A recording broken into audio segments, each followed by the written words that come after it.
And we are live. Welcome back, everyone, to Real Talk with Heather and Andres. I'm Andres. This is where we keep it real, keep it straight, and get into the stories that matter.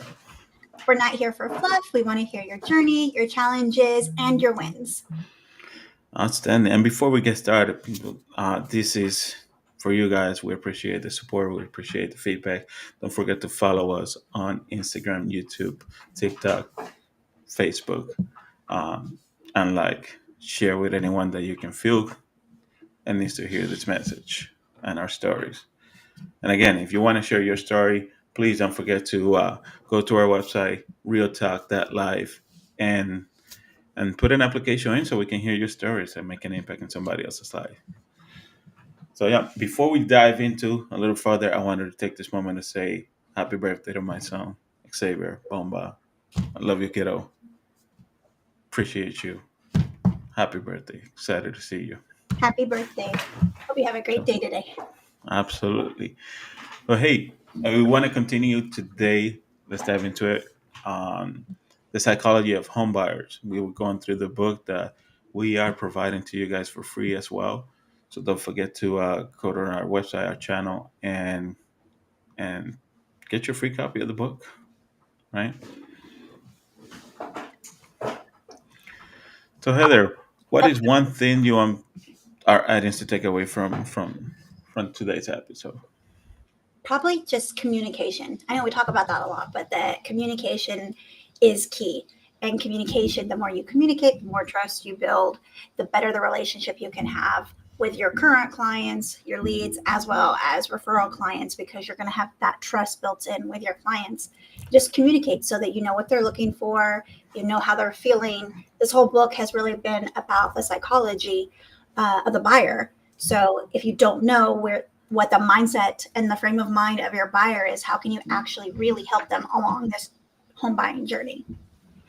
Absolutely.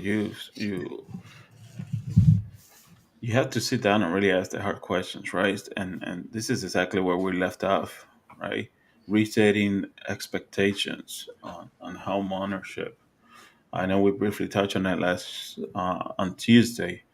You don't want a homeowner to come in, brand new home, and have unexpected maintenance. And as you say, communication, setting up the right expectations from the beginning, understanding exactly what they need, and finding the best available option for them and looking at every angle. I think is very important in this process. So yes, communication definitely, definitely. I was actually reminded of a story of one of an agent friend of mine and Tony's that was at our old brokerage. We were talking right before we left the last show. We were talking about getting the inspection, making sure that it's done by a licensed professional, so you have that 90-day warranty. And this happened to an agent. Believe it or not, this happened to an agent. And we, as agents, should know better, but we're human. We make mistakes. So she did not use a inspection company to inspect the house that she bought, her own personal home that she was buying for herself and her family. And she used her contractor, a contractor that does, the handyman jobs here and there for her to come and inspect the house. And everything looked good. So they moved forward with the purchase, bought the house. Well, it turns out that that house had polybutyrone piping in it. And if you know what that is, you know that those pipes don't last very long and they end up causing a lot of problems for a lot of people, a lot of leaks. And she was not in the house very long at all, under a year, I dare say under 6 months. And the ceiling in the kitchen just caved in because of the pipes. They sprung leaks, they burst, and it is an unfortunate situation where it's the entire house most of the time is piped with that. So you're looking at repiping the entire house. And a person who is licensed with a company, a home inspector, would have caught that. But unfortunately, she didn't use that. Oh wow, that's and this is we've mentioned that several times, right? We talked to an inspector a few months ago, and I wanted to share another little story that goes along with that. Is not too long ago, a friend of mine, she works in the lending department. Uh, she had two buyers and a sellers. They were friends, but neither of them used a real estate agent to the transaction, right? And although they were friends, there was some friction that came out during the transaction because neither of them understood all the paperwork right away. You know, um, the seller or the buyers needed more money to be able to close the transaction, something that was not put in the contract. So there was a lot of little details that were coming throughout the transaction that they were looking at each other like, what do we do? I don't want to do this. You didn't say this. You didn't promise this. And they're asking the lenders questions about this. And the lender was like, look, there's nothing I can do. That's why we recommended to hire an agent so that you get informed, you get the inspections, you get the resources to be able to, you know, get a smooth transaction going. But that didn't happen. So although they started as friends and they ended up as friends, there was a lot of friction built throughout the transaction because there was a lot of things that not covered because neither of them understood it or had someone to really dive in the process. And again, there's different services that the brokerage can offer. Whether you want to oversee the transaction, um, you it's recommended to hire at least to some capacity a brokerage or an agent to help you in this transaction to avoid mistakes like this and uh, unfortunate situation where now without an inspection there's more damages and repairs that need to be done later on. So always ask the questions. Really, communication. Ask the questions. If you're diving into a transaction and you don't know much, take your time. Do your due diligence to us. Find someone that can guide you or help you because it's a big investment, right? And a lot of times you're using all your funds right there at the beginning, and you don't want to put yourself in a position where you're having a hard time afterwards. And it's really unfortunate when that happens. Situations like you're referring to with them, and they're actually really fortunate that their friendship was able to withstand that because it is such an emotional process, especially if things are coming up and you don't understand what's going and everybody's getting frustrated because nobody actually knows what's going on to explain it to the other person.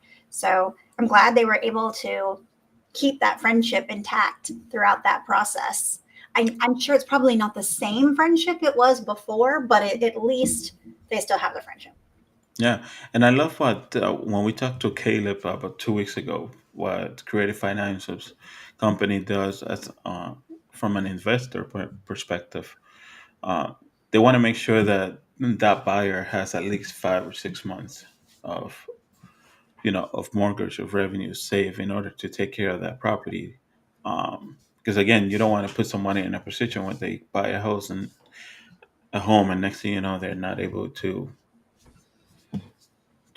pay their monthly dues, not just in the homes, but their cost of living overall. So I love that. And that's very true, and that goes right along with not letting your clients lose sight of the big picture. We've talked about this numerous times about having to redirect them to the path that they said they wanted to be on, because there's a lot of times where you'll be showing houses and they'll find a house that doesn't quite check all the boxes, but there's one thing about this house that they love, and all of a sudden they're willing to compromise everything else to get this one thing that they say they love.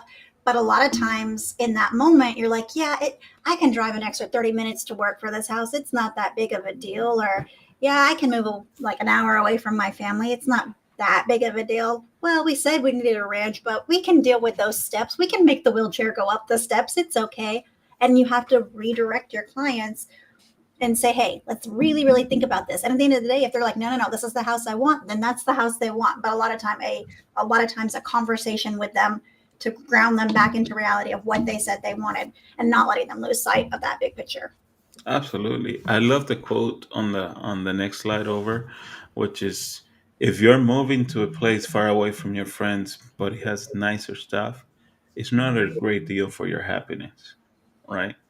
Uh, yes, you love the house, but like you said, are you farther away from your friends? Are you farther away from your work, your commute? Your overall happiness may not be there 2 months down the road, 3 months down the road when you start looking at like, okay, it went from 15-minute drive to work to 45-minute drive. And in the afternoon, it went from 30 minutes to an hour drive. because of traffic and things like that. And now your friends that you see multiple times a week or can help you with a few things if needed, such as bringing the kids to work, to school, right? These little details sometimes we tend to overlook because we see a property we liked, we see a particular area that we love, uh, but on the back end, we don't think of the big picture. What is that doing on the road? And and now you start to realize, okay, this was not the best decision on getting into this property. So always take a look at all the different angles, because at the end of the day, it's either a monetary financial impact or it's an emotional impact that is making in your life. And I always tell everybody too, wherever the house is, go at the time that you're going to be going to work from that house to work to see how long it takes you to get there. Because you don't know the traffic in that area unless you already live in that area. You don't know the traffic in that area. So you could be thinking, hey, yeah, Google Maps says it's going to take me 15 minutes to get to work. But it could take you a lot longer depending on the time of the day. Actually, this happened to us the other day. Tony and I were taking my daughter to cheer, which is normally a 30-minute drive. And just because of the holiday traffic, it was 45 minutes. And we had not anticipated that time frame to jump up 15 minutes. But it can. So those are things you got to look out for. Yeah, absolutely, absolutely. Now the home buying process is not just for as a home buyer. You also have to look at it from a real estate perspective, right? And these next slides dives into it. Sometimes as real estate agents, we want to show that person that we are there, right? And we get excited, and and we talk to the person the first time, and we try to be something. We try to be someone that we're not, just so that we can be there for that person. But really, I think the most important thing is it's always being yourself, as stated in this slide. Uh, and we have some things really to try to avoid when when making contact with the home buyer, because we tend to overlook it and just start reacting and try to be.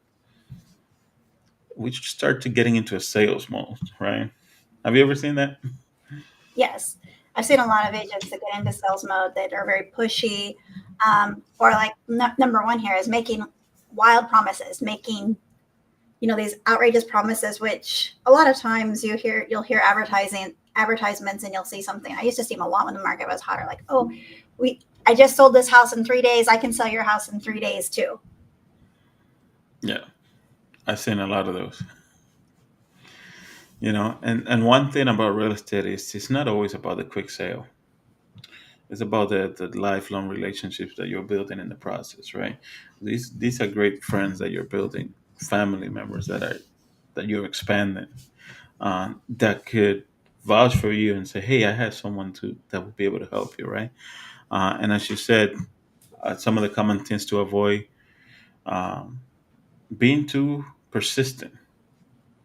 Man, I get the sales call from different companies, whether it's right there on top of it, using photos of other people in your ads. That's you can't make that. There's a lot of regulations nowadays to prevent that from happening. Misrepresenting your relationship with others. Definitely should not be saying that you close deals with this and that when you really haven't. Speaking of that, I had an agent. We were at a closing, and there was this agent. She'd been a nightmare to work with. Anyways, it was not my clients were amazing. The other agent, it was a hard transaction. I would say mostly because of the other agent. But at closing, she wanted to take a picture with my clients alone by herself with them holding her real estate sign. And my clients were like very uncomfortable. They were like, and I'm like, yeah, no, we're not doing that. You're not taking a picture with them holding your sign. We can take a group picture, but you're not going to take a picture with your clients and then a picture with my clients, especially when my clients obviously don't want to do that. So that would definitely be misrepresenting your relationship with others, because what she would have done is obviously taken that picture, saved it, and then later posted it to make it look like she's having more business than she actually had, which, I mean, That's she wants to be a social media star, but you got to be real with what you're doing. You can't be, fake. And the too persistent thing, I think there's kind of like two sides to that. There's the being too persistent when you're lead generating, and then there's being too persistent when you already have the client. Now, when you're lead generating, that's one thing they say is like, make the calls, make the calls, make the calls, make the calls. And as long as you're not continuing to call somebody who's like, don't ever call me again, I think you need to make sure you are being persistent enough to get those leads. I think this one is talking more like you already have the client. They've already signed the BBA, your buyer brokerage agreement, and you're out showing houses. Listen to them. If they're like, we don't like this house, this really isn't the one for us, don't shove them into a house that they don't want to make an offer on because they don't like it. I think that's the persistent you want to look out for, because they're not going to want to work with you. They're going to feel pressured. Exactly. There's a big difference in there. And you've seen it happen too. With it heard it happen. People don't want to see a particular house, and they're still setting up the appointments for those houses. Like, what are we doing here? Right? I told you I don't like that particular neighborhood. I don't like that area. Why you keep putting houses in front of me that I don't want to see? Like, is the house for you or is the house for me? And then invasive door knocking, door to door knocking. We could say that you're not a fan of door knocking, right? Yeah, I Okay. am. I was like I said, you don't have to worry about me doing invasive door knocking because I'm not a fan of door knocking. But you know what? We haven't seen that much of door knocking lately. I personally haven't seen much happening around here. Um, and nowadays, although it is common in some areas, and I see it and I heard of it, you don't see it happening. I don't hear much about it lately. Yeah, I would say, at least in my neighborhood, I don't really get a lot of door knockers. We occasionally get somebody wanting to, they say the gutters or the roof or something like that. But as far as like real estate agents, yeah, I haven't. Now that you mention it, I don't think I've noticed a lot of door knockers in the last like 6 months, a year. Actually, now that I think about it. Yeah, and I think if it was in here, over 40% of home buyers nowadays they first start looking online. So with all the technology and accessibility to things, it's um, not surprising that the door knocking has gone down. But going back to the list, sending spam or anything your customer consider to be spam and consistently sending, that could be a turnoff, right? If the client is not responding and think that doesn't matter, you continuously keep sending emails, that could be a turnoff to someone saying, hey, man, stop it already. Make sure you Number, have the unsubscribe. If you're going to be sending out bulk emails, if you're going to be sending out let's just call it what it is, spam emails to a bunch of people, make sure you have the unsubscribe so they can unsubscribe from your email. Because yeah, people do find that. I find that annoying. Like, there's nothing more frustrating to me than when I open my inbox and it tells me I don't have any more storage, and then I'm going through trying to delete stuff, and I'm like applying filters and all this, and I'm like, why is this company emailing me 4 times a day? I don't need 4 emails a day from this company. And if you're a real estate agent, you're going to annoy your people. Don't annoy them. Not after absolutely. they're already your clients. Right. And along with that, number 7, pretending to know your prospect personally. Like, I don't see why somebody would do that. I don't get it. And then using the forward in your emails subject line. What do you think about that? I was wondering, so I guess that's just like forwarding emails that they've gotten from somewhere else, and they're just forwarding on the emails to their client. I'm assuming what that means. Yeah. I think it depends on the email. Now, if you're trying to like relay information and it's something that you actually need to tell them, don't just forward them an email and assume that they'll understand what it means. Especially if it's like messages from the other agent or the closing attorney or something. Now, if they actually need to see the email, then yes, you can forward them emails, but also explain the email. And you don't have to leave the forwarded in the subject line. You can take that out and you can send it with your own email explaining, hey, this is what this is. If you have any questions, give me a call or shoot me a text. Or if you have to forward them an email, call them and be like, hey, or text them. I just sent you an email from so and so. If you have any questions, call me. I can clarify everything for you. Otherwise, it kind of looks lazy to me, doesn't it to you? Like, I don't have the time to explain to you what this means. So here, read this email. Exactly. Yeah, it's just no time, no effort, no personalization whatsoever. Just here you go. Um, but wrapping this slide up is some of the best approaches is always being yourself, right? Uh, be friendly, listen to your clients' needs, help set reasonable expectations, and offer solutions to keep your client's best interest at heart. Sounds easy, simple.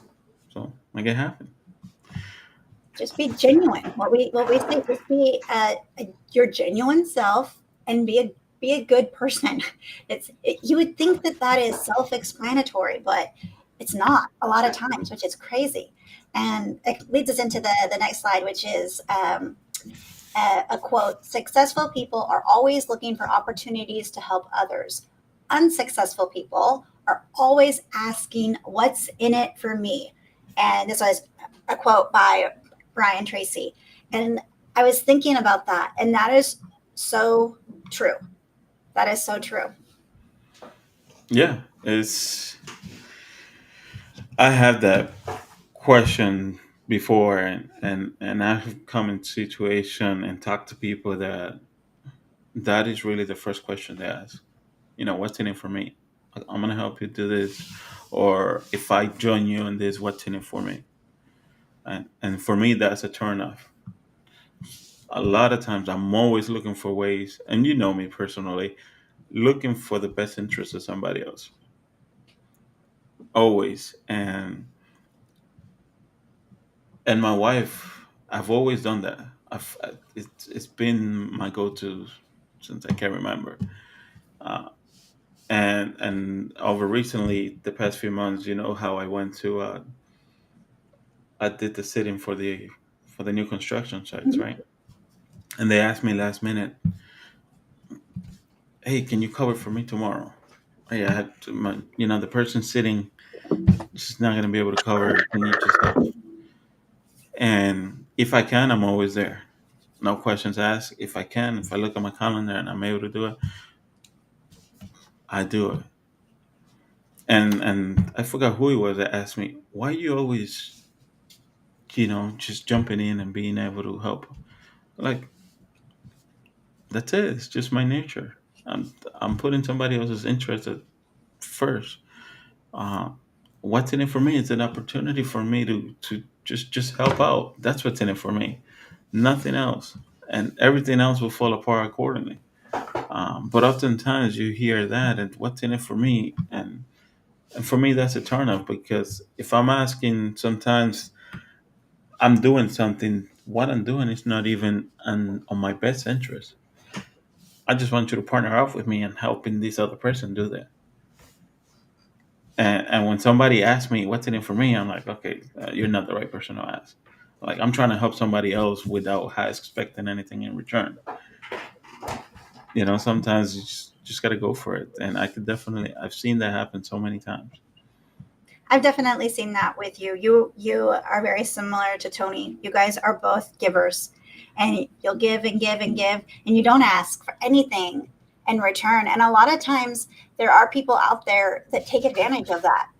And it's something that I don't know if Ellie tells you this or not, but I tell Tony a lot. And then we have a couple of kids who are the same way as he is, and I'm like, you can say no. It's okay to say no.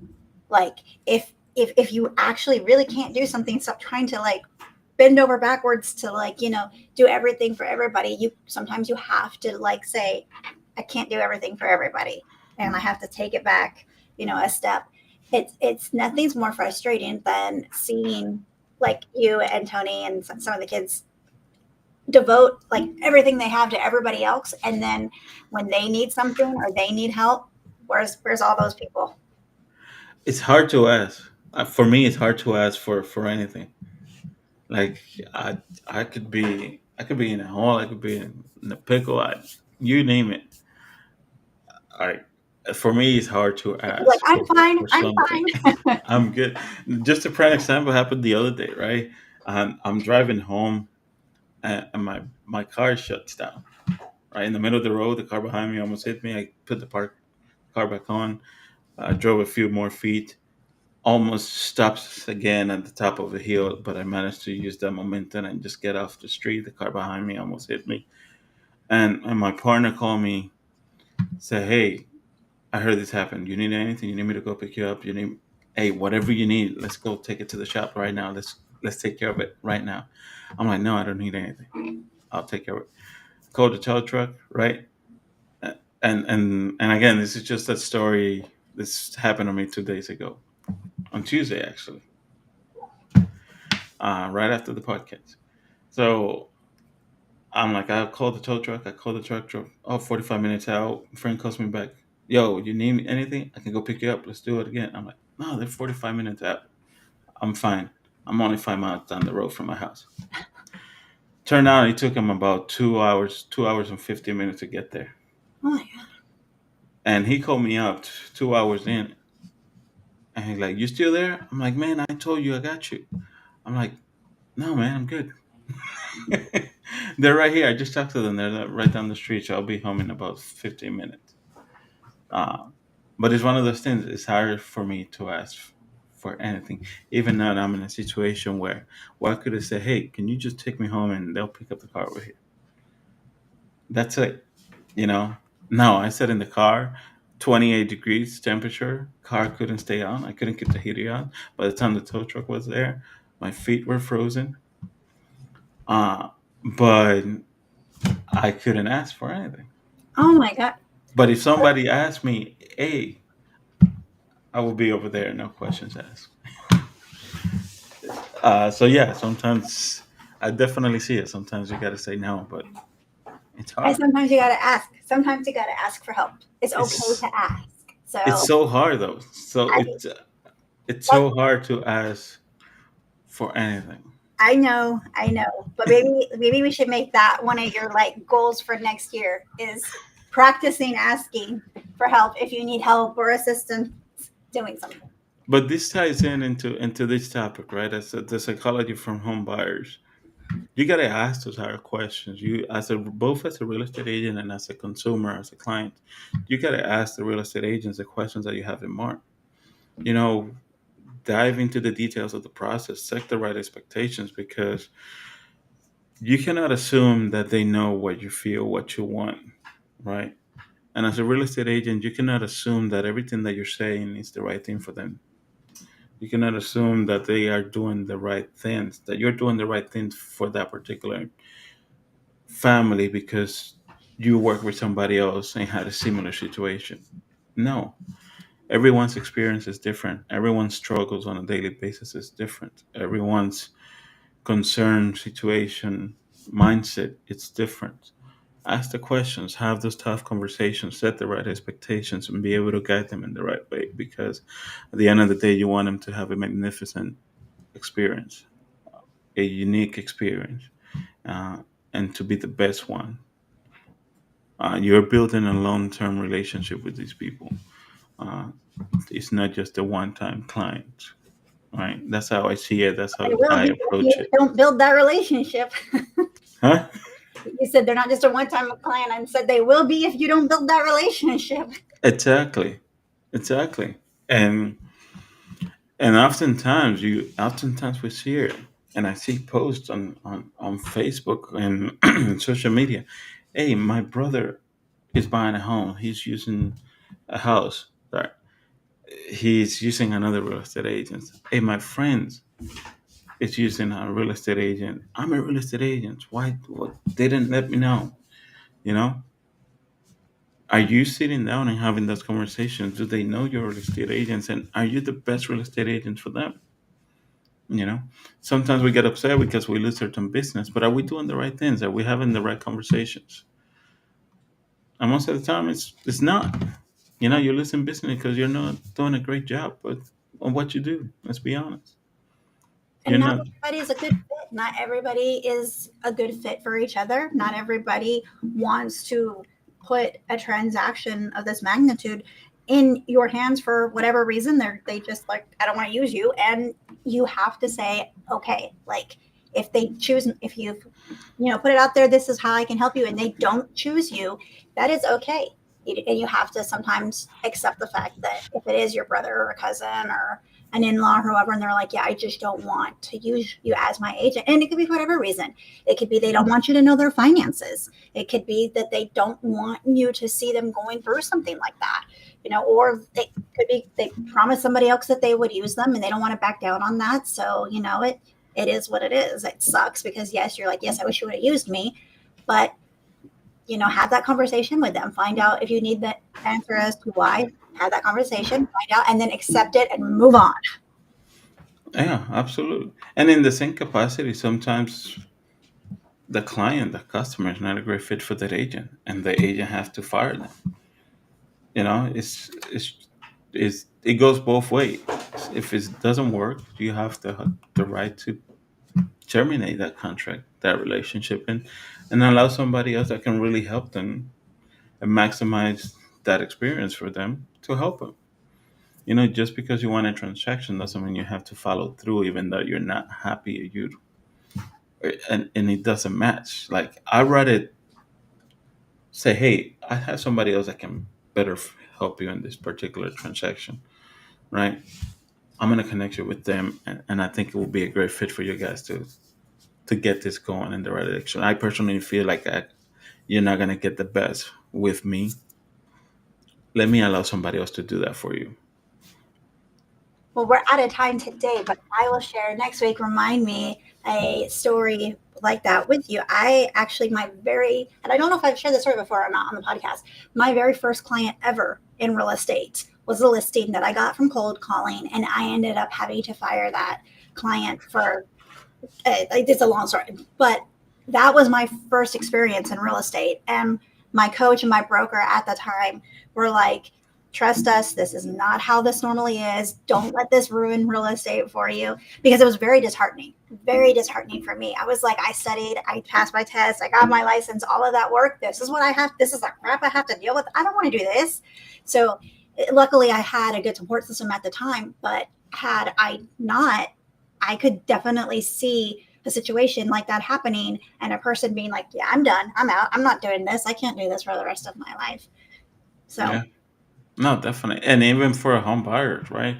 For a home buyer who doesn't have a great experience, could say, man, sucks. I'm not using another real estate agent. Like, screw this. These people are, you know, assholes. Pardon my language, but it goes both ways, and it's just really having the conversation, and like you said, sometimes you got to say no. And trust me, in that case, I would say no. Like, if I can't help somebody, I'm quick. I've learned my lesson, and I'm trying to convince people yeah, that are not willing to help themselves. But again, man, it goes by quick when you're having fun, right? it is. We're at the top of the hour. So I just want to thank you guys for listening. And if you want your copy of the free ebook, make sure you scan the QR code at the top and you can go ahead and download your own copy. We're going to be giving away a book every week on our podcast until we run out of books, I guess. Thanks to our partnership with the CE Shop, which was founded in 2005 and has been the leading provider of online real estate education with industry leading passing rates and support from pre-licensing through CE, their students better prepared to set themselves up for success. And with that, please visit the realtalkha.theceshop.com and take advantage of the 50% off they have going into tomorrow. Again, this week only is the biggest sales of the year. 50% code. Check out our website, sign up, and take advantage. Whether you're looking to get your real estate license, home inspection, mortgage originator, or continuing education for any of those areas, take advantage of that 50% off this week. And again, thank you again for listening. Thank you for being here. Don't forget to subscribe and follow us. And we love to hear your story and feedback. If you have any feedback on our video, our content so far, let us know. If you want anything in particular that you want to listen to, want us to talk about, or would like us to interview somebody about, let us know. We're happy to find someone in that particular field. And if you want to share your story and make an impact in somebody else's life, come to the show. Let's make it happen. Well, it was So, awesome today, and we look forward to next week. Take care, everyone. Thanks, Bye. guys.